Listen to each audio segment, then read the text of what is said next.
What do you think of a lot of what people have been saying about this viral clip is this is just like a metaphor for what living in Britain is like now? Like you literally have done nothing wrong, but they will create sort of legislation around you and then Yeah. fine you. And it's like, you know what? We've just had the budget and everything like that. And I was out at dinner yesterday with sort of we're all sort of I don't know if I could call myself young anymore as I'm approaching mid-30, but I think people that's that still were young. sort of doing well, get it, you know, we're getting to the top of our game, but everyone around that table was kind of like, oh yeah, I wanted to rent my place out, but the paperwork is too much, and I actually now with taxes would be worse off. And then there was someone else saying that they wanted to move to a bigger house, but actually they can't because of this and that. It's like, oh, like the country we are in right now, I feel that in the sense of, my God, you can't do anything because there's always something to sort of keep you back in your box and you'll be no better off. And I thought literally putting that box around that car and then finding him was like, yeah, I actually get that. Like that we're not, there's not a good vibe in the country at the moment for just being able to sort of go about your life and just do things and be Yeah. ambitious. Yeah, and that I think that's exactly its ambition, and I don't think we're particularly a very ambitious country.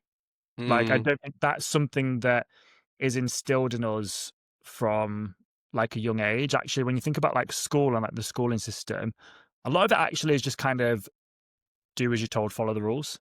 mm, And generally people that aren't like that, when they're kids and maybe a bit more rule breakers or unruly, they won't do well in school, yeah. but they'll probably do better later in life because they've got that conviction to kind of like question why. And I think Hmm. that's for me, that was probably quite an issue at school is that I would just kind of like follow the rules. I'd be a goody two shoes and I'd do as I was supposed to do. But then as I've got older, I'm kind of like questioning things like, well, actually, no, like why? What's the purpose in that? What's the point? And if there's a Yeah. reason for something, I'm happy to do it. But if it's bullshit, sorry, I'm not subscribing. You know what? I was goody two shoes in school as well. I think I didn't break too many rules, but yeah, as I'm getting older, was kind of like if like you say, if the rules are there for a good reason, fine. But so Mm, many of the rules in the wider society now seem to be designed to catch people out, to tax you more, and mm, to stifle ambition. I mean, even just as like an aside, this podcast, right? So I do a lot of things on the side. So I have a main job, and then I go and do the papers. I do the advice column. I do podcasts. I do yeah, writing. I go and do speeches at events and stuff. And so I've made a lot of sort of money outside of my main job, and so I had to start sort of declaring that, and sort of be sort of partly self-employed. So last year I had to do my taxes for the first year. mm, Um, and basically, I had to pay back everything I made in that year, like pretty much everything. And I yeah, was like, what? But all those mornings of waking up at 4 a.m. to get to a TV studio, then go do a normal job, and then go and do a speech somewhere after work, and then go and like write this article, or go in this podcast. I was like, that A is saying to me, don't be ambitious, don't get outside your box, just yeah, do your job, then go home and watch Netflix because we're not going to let you make any more money. A.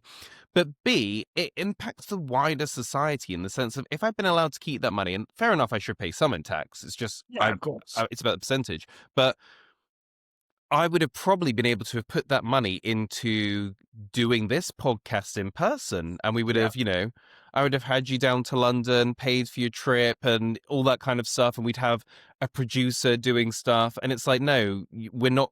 So it's like that then has impacted the economy because I'm not paying somewhere to rent their studio and paying the train line company and paying this and paying that. It's like, no, all that money went on tax. So you're going to have to do the podcast remotely.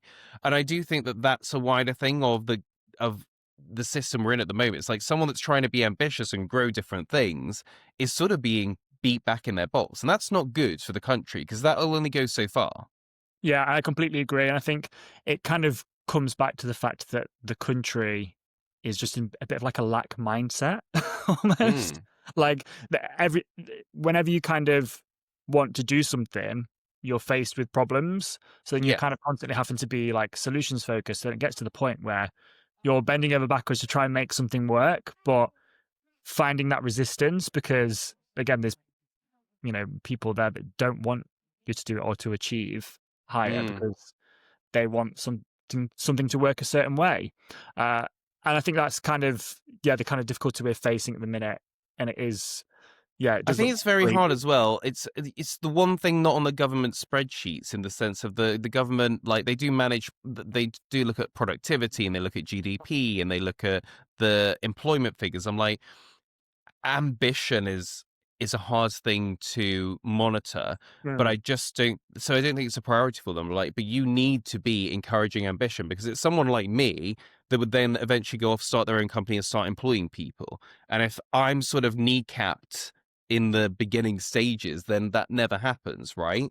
Or Yeah. even like, I like you, I work in a small company, and from seeing my boss and seeing the ins and outs of what is done in a small company, I'm like, I don't know if this is worth it, to be honest. Like, to take that risk and Yeah. to have, 20 people's mortgages depending on you making sure this company goes. And then at the end of the year with profits, so we'll have all that, we'll tax all that. It's like this. I think something fundamentally needs to shift in the psyche of Mm. whoever we have in government to make people sort of ambitious. I was listening to something that Joanna Lumley said a while back, and she was like, we didn't have all this in the 70s. She was like, in the 70s, you just find a place, you pop like a dress on a hanger, and it was a shop, and that was it. Yeah. And then you shop, and then Yeah. once you'd sold the dress, the shop was shut. And it was like, that kind of like, oh, I'm just gonna try something and might get it wrong, not, oh, I'm gonna have to, you know remortgage my house to afford a space to have a shop, then I'm gonna have to do all Mhm. this paperwork, then I'm gonna have to do all this,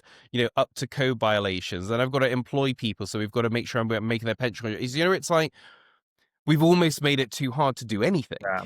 Well, imagine if you don't have a house remortgage to start that. Well, exactly. Then you're even further behind to doing what you want to do.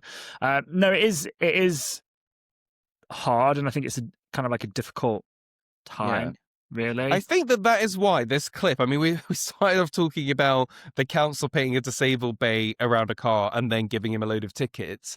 But I think maybe the reason it has gone viral is not just because it's outrageous, but it is because, as they're saying, it's a metaphor Yeah. for everything we've just talked about. It's like, yeah, this encapsulates what it feels like to be in the UK, and we need to change. Subscribe for more content.